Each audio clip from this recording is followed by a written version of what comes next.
This is Inspirational Women, a weekly series shining the spotlight on female trailblazers making a true difference in our community. Once again, here is Kate Daniels.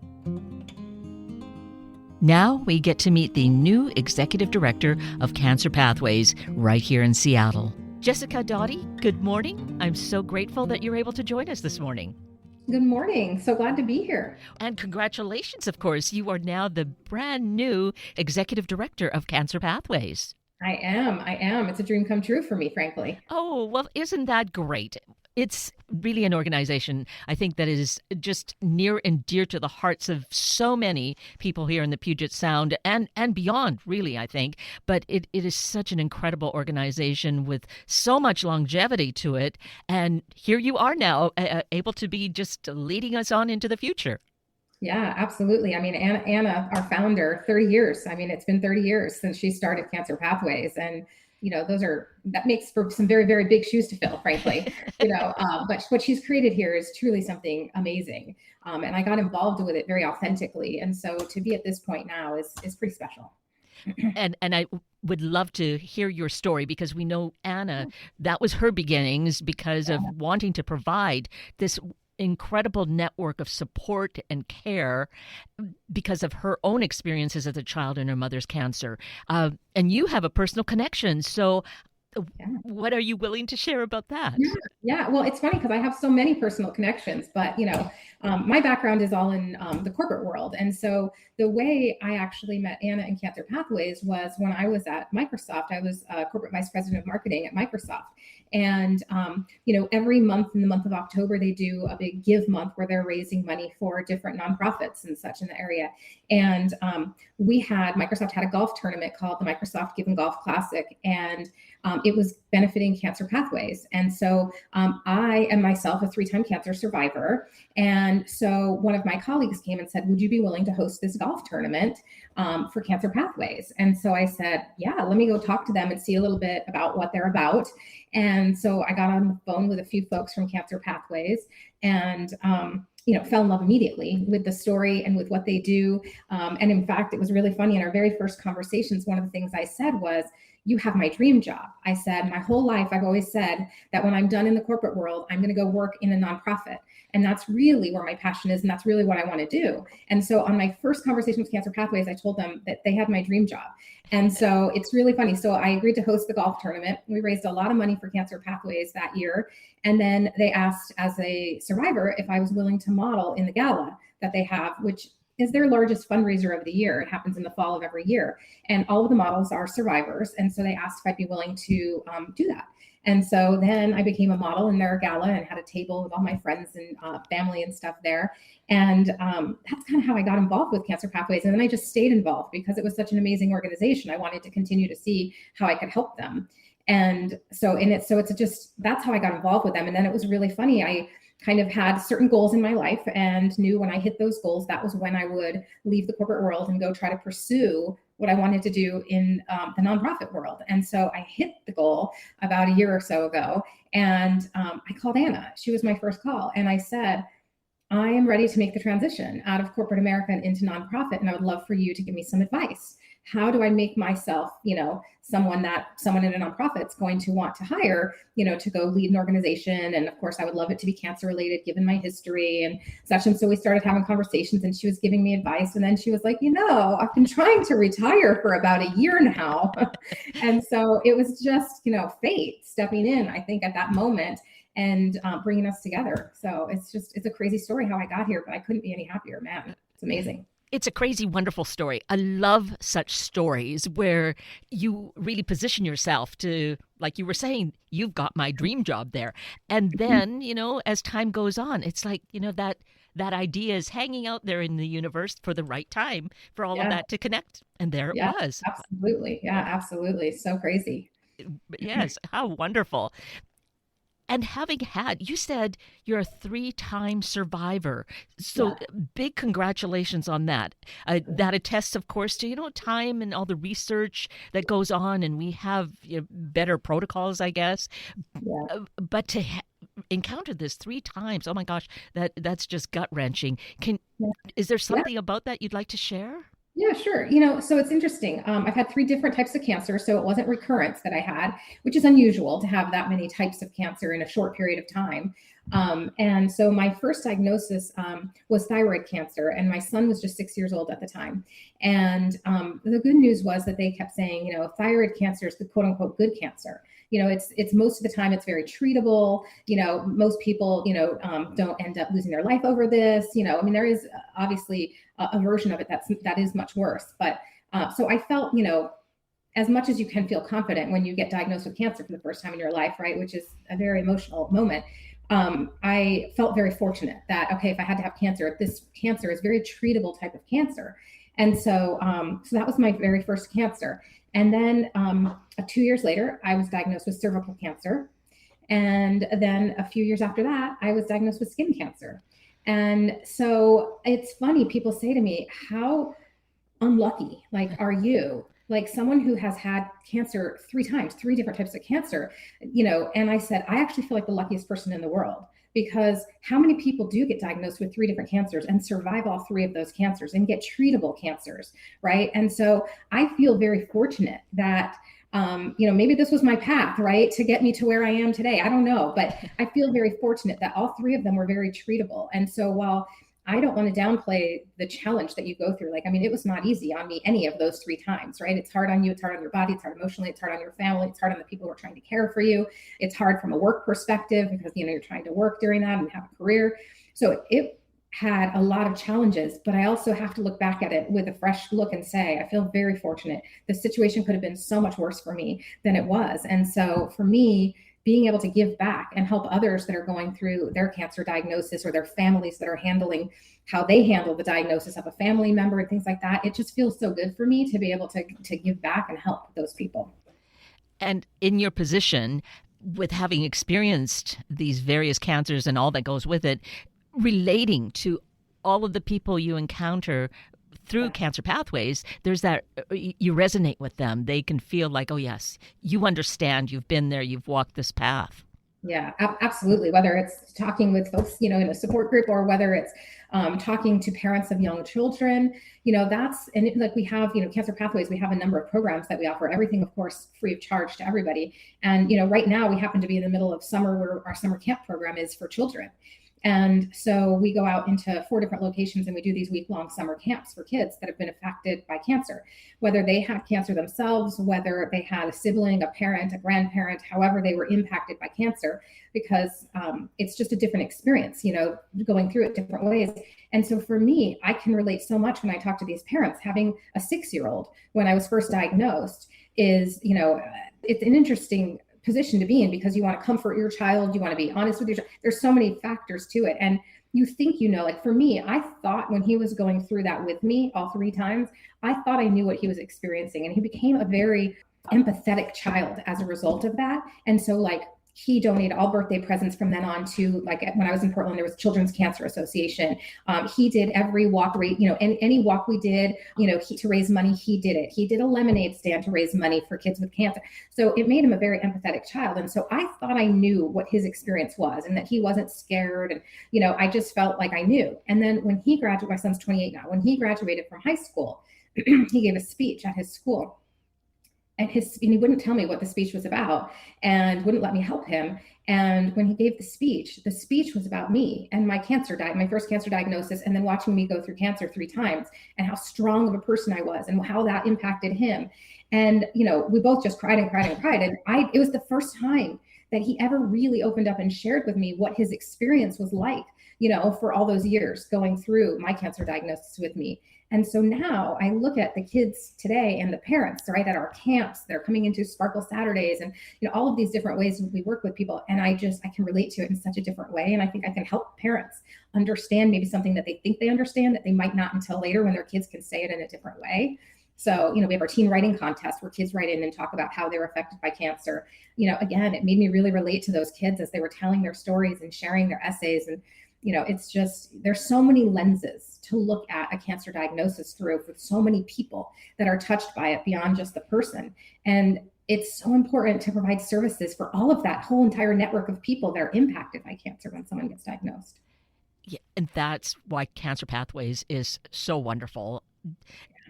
because yes, anyone at whatever level they're at and whatever involvement, it could be the parent, like it could have been you as an adult, but your parents who would need the support. They can get that by being involved or just attending a support group at Cancer Pathways. Absolutely. Caregivers, right? Caregivers are another one, whether it's a family member or just, a friend who's, serving the caregiver role. There's so many people that get affected. And I think that so many organizations do amazing work to help people through the medical side of it. There's so many organizations focused on the research side of it. And what I think is unique about Cancer Pathways is that we're focused on a lot of the emotional part of it and the whole entire journey, right? Pre, during, and post for everyone who gets touched by that. And I think that's what makes us really unique, is that we're there to support that whole group of people, that sort of network of people that are involved. Yes. And again, not to understate it at all, that these are programs that are free to anyone who is needing it. Yes. And we'll take a little shift there because Anna is famous for saying, free is not really free, but it's free to the people who need it. The rest of us have this opportunity then to provide the funds through our donations, to provide the service. We may be called to volunteer in different capacities. You were volunteering when you were chairing the golf tournament. Yes, absolutely. We have so many opportunities to volunteer as well as to donate. As I said, we have a number of different programs that we offer to people, whether it's support groups, it's the teen writing contest, it's summer camp, it's, camps, it's cancer education programs that we do in schools. We go in schools. We have programs on nicotine cessation and prevention. And, we do HPV ones now. So we have so many different programs, and we offer everything free to everyone. And that is, Anna does say, it costs a lot of money to offer things for free. And so we do rely a lot on our donors and our volunteers to help us, whether it's helping us man the events that we hold. We hold 2 different golf tournaments, the one I mentioned with Microsoft. We also have our annual Bryce Fisher golf tournament, which is actually coming up July 27th. We're still looking for people who want to golf or volunteer for the tournament. Please, come to our website. But, we have that fundraiser, the Bryce Fisher golf tournament coming up on July 27th. We have the Microsoft tournament, and then we have our big GALA, which is on November 14th of this year, where we have the Survivor Fashion Show, and that is our biggest fundraiser of the year. But there's always opportunities to donate and volunteer, whether you want to sponsor camp lunches or even come help and pack camp lunches, if you want to sponsor the teen writing contest and help students give grants to students, who've been affected by cancer. There's so many ways to give, and help us to be able to offer these services for free. So and volunteer doesn't even have to be just at one of these events. We need people to come into our clubhouse and help us do, whether it's like if you're someone who's good with computers or administrative, someone who can help us with databases, entering things in or cleaning stuff up for us, helping us get organized. There's just so many opportunities that we welcome people to help volunteer and support us in any way they can. And certainly, the donations are what keep us going. That is how we're able to provide these resources to everybody. And so important if people have the means, a lot, to help however they can. It means so much for us to be able to support people going through cancer. And so for any of this, for all of this, it's very easy to get connected and find out what's needed by going to the website, right? You betcha. Go to our website, cancerpathways.org. Feel free to shoot me an email, jessica@cancerpathways.org, if you want to get involved at a personal level. Please, reach out. We would absolutely love to have you involved in any way. Love to share our programs. If you need our resources, please reach out. You will find all the information about those on our website as well, what kind of services we provide. We would love your involvement.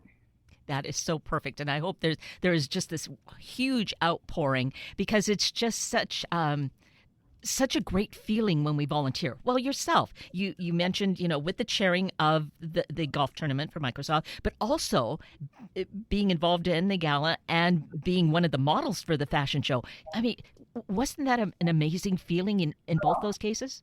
It was. It really was. With the golf tournament, when I took it over, they told me how much they raised the prior year. And I said, okay, if I get involved in this, we're going to double that. I said, I'm a very competitive person. And so we did. We doubled the donations the year I took it over. So that was really exciting.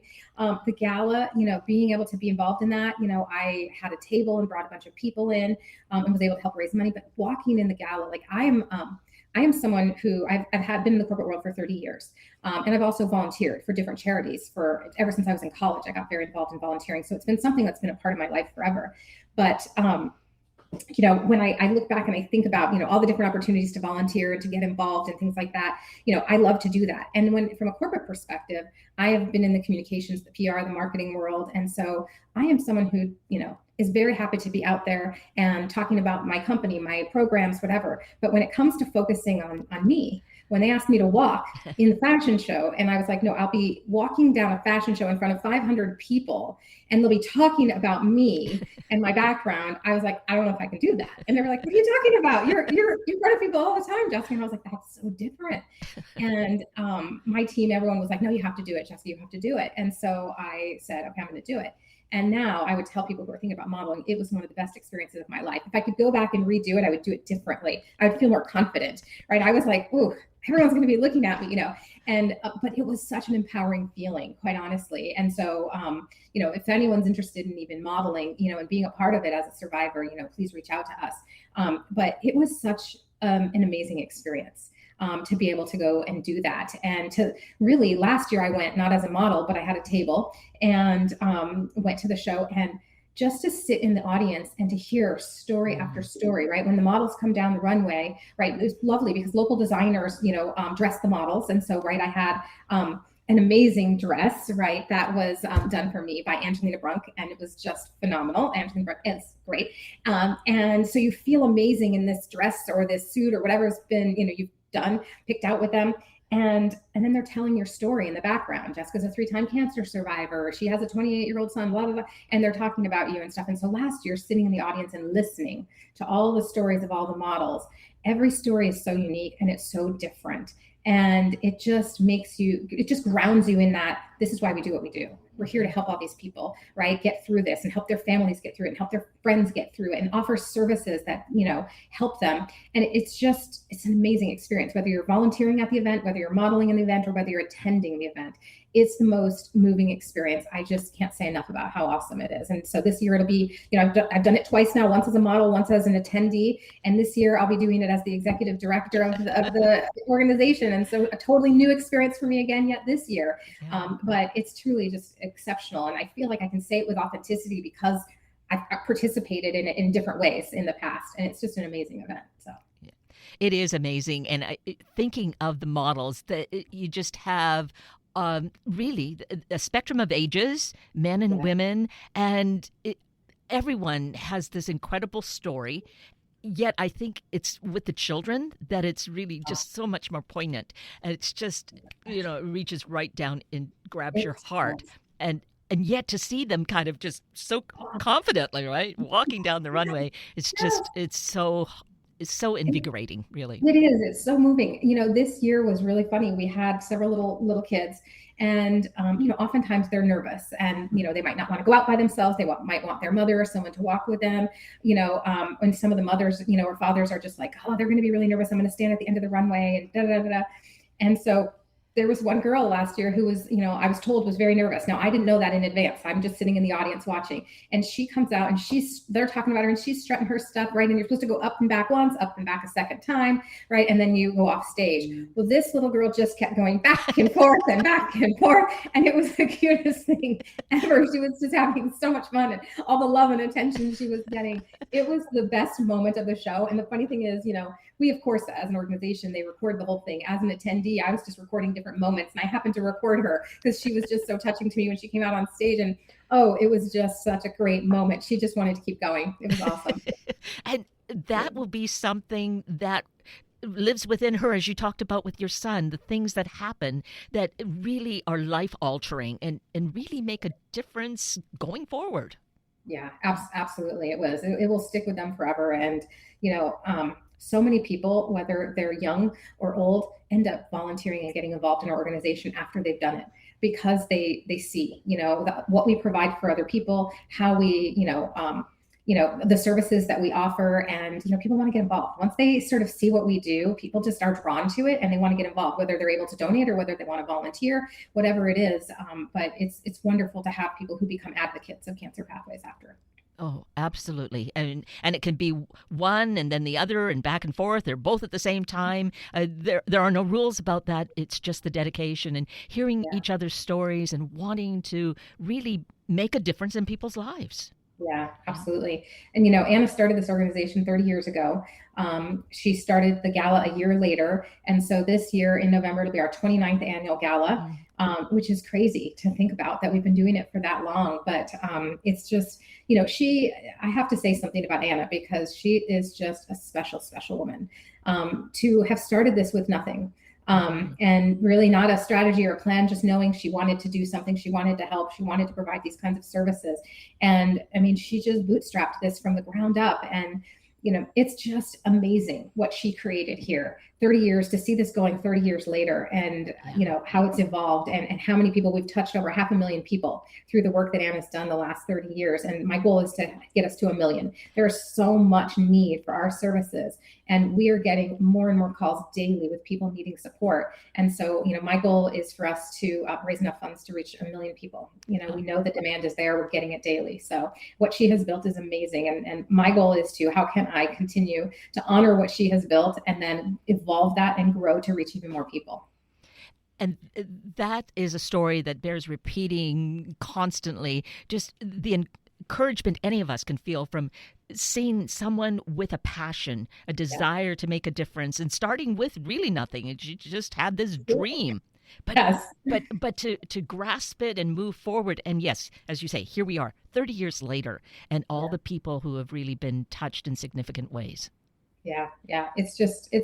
It's amazing what she did. It really is. And so, people who know me know I have my personal thing. Like, I have a big shoe collection. I love shoes. And so I always say, Anna left big shoes to fill. And I don't think I can fill her shoes, but I have a lot of shoes. So I'll find a way. Right. So, it might be a different way, obviously, yes. But I couldn't be more proud to take over what she's built. It's just, it's amazing. I'm so honored to be able to do this. It's just a lifelong dream of mine, frankly. Well, and as you shared, and see, that's another part of it, that you also then saw this, you had the dream, like, this is the work I want to do, and voila, years down the road, it's planting those seeds, having a vision and really trusting moving forward. All the pieces fall into place as they are meant to. Yeah, I think that is very true sometimes. I think, and it's something that I think I feel so much is it's so important. I always tell my son, you have to have a vision, you have to have a dream, you have to know what you want. It might not be something you can get to for a long time, right? It might take a very long time to get there. But when you have that, and it's always front of mind for you, and you're thinking about what is it going to take to get there someday, right? That's how you get there. And it might take a long, it took me 30 years, right? I spent an entire career in corporate America until I could get to this point, but I've gotten here, and it's where I've always wanted to be. And it feels like truly like, a lifelong dream being fulfilled now. And, so I'm a big believer in have big dreams and don't let go of them. It might take you a while to get there, but you'll get there. And the things that you did along the way, the work, the actual work you did in marketing, all of that contributes to it. Sure. When we have that vision, we're learning things that we might not even realize really do apply, but they do. Yeah, absolutely. Absolutely. Like I said, I got involved in nonprofits in college. And so, I'm dating myself, but there was a few different organizations back then, one of which was DARE, which was, Mothers Against Drunk Driving. DARE is different. Mothers Against Drunk Driving, MAD. And they were trying to get college kids to get involved in the organization because they felt that students could influence other students not to drink and drive. And so they were looking for students to go out and speak on this and to talk about the importance of it. And so I got involved in that. And it was the first really big kind of movement that I got involved in. And it was one of those things that sort of shaped me from then on, right? Seeing the impact you can have was just so important. And so then always, whether it was in my personal life or even throughout my career, I always, in every job I've had in the last 30 years in corporate America, have found a way to be involved in the philanthropic arms of what we do. From my very first job out of college, where I was very involved in their community relations programs.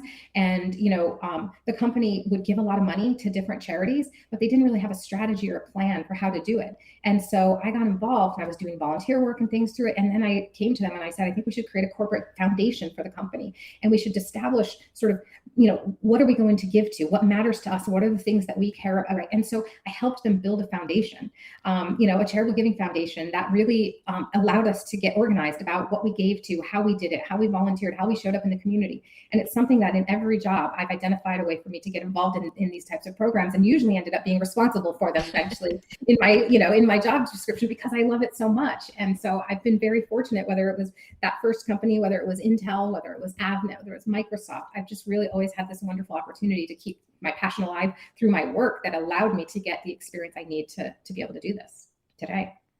And I think what I hear that is such an important message for all of us, is all the time, but especially at this time, is really just find a way to be involved. Find something that kind of tweaks your interest, and you can maybe really burrow in and get involved, or maybe it's like, okay, this isn't quite right, but another door opens, and you just really are able to do great things that make a difference in the world. It really is. And there were times in my career where I said to myself, you're too busy.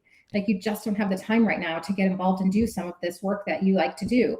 And so I would put it off, right? And then something would happen. Someone would come to me with an opportunity or something and say, oh, hey, I'm going to be doing this event. Do you want to do it?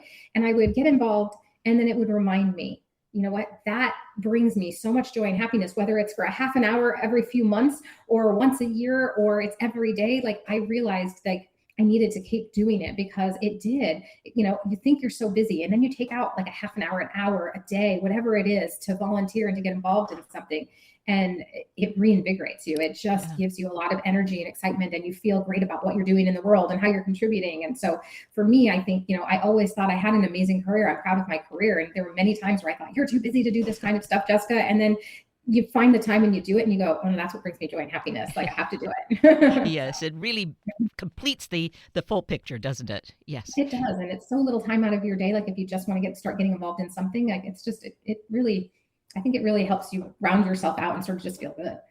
Something that you walk away no matter what, and you feel good about what you did. Yes, absolutely. So we have this opportunity with Cancer Pathways to volunteer and get involved to whatever degree. And so how, again, do people do that? Yes, please go to our website, cancerpathways.org. And on there, there's a place where you can look at volunteer. You can apply to volunteer and just submit your thing saying, I'm interested in volunteering. There's certainly places to donate as well. But take a look at the services we offer as well. If that's something that you or someone needs to take advantage of, please take a look at the services we offer and get involved that way.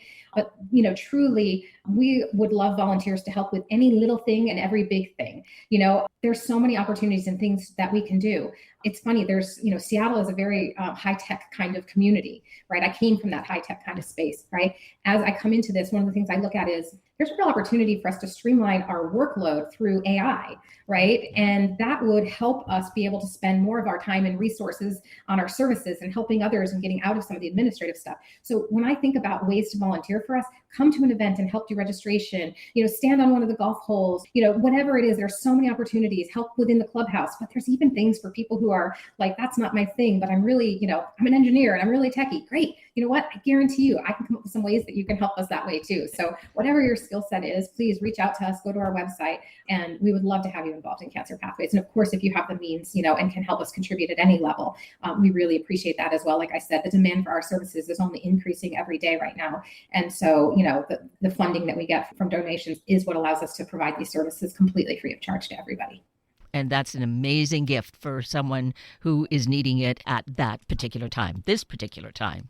Yeah. Well, Jessica Daughtee, you're just amazing. I'm so glad to meet you and know that you're the one now that is moving forward with Anna, still kind of at the side there, but you're getting all those shoes lined up. Oh, absolutely. Are you kidding? I got a text from Anna first thing this morning. She just has the history. She has the knowledge, and she has the passion and the love for it. That's never going away. And so for me, she is a really great strategic advisor that I can go to at any moment. And she always has ideas and stuff. So, but I'm so proud to be here and growing this, and building on what she's built. And it's just a dream come true for me, truly. So thank you for letting me share my story and share what we do at Cancer Pathways. I appreciate it. Well, I just feel honored to hear your story, and we're just so fortunate to have you coming back to the Northwest and really spearheading Cancer Pathways alongside the community. So thank you, Jessica Daughtee. Looking forward to more connections with you. Thank you so much. I appreciate it. Thank you for being here this morning to meet these special guests who are doing so much to improve our life and the lives of everyone. Please check this station's website for the podcasts for more information about these guests, and please share the stories with your family and friends. I'm Kate Daniels. If you'd like to connect with me, simply send me an email, katedaniels@hubbardradio.com. And I leave you with this thought. Act as if what you do makes a difference. It does. Thank you for listening to Inspirational Women. Tune in every Sunday morning at this time to hear about those truly empowering the Northwest community, all for the greater good. Sunday Morning Magazine and Inspirational Women are a public service of Hubbard Radio Seattle.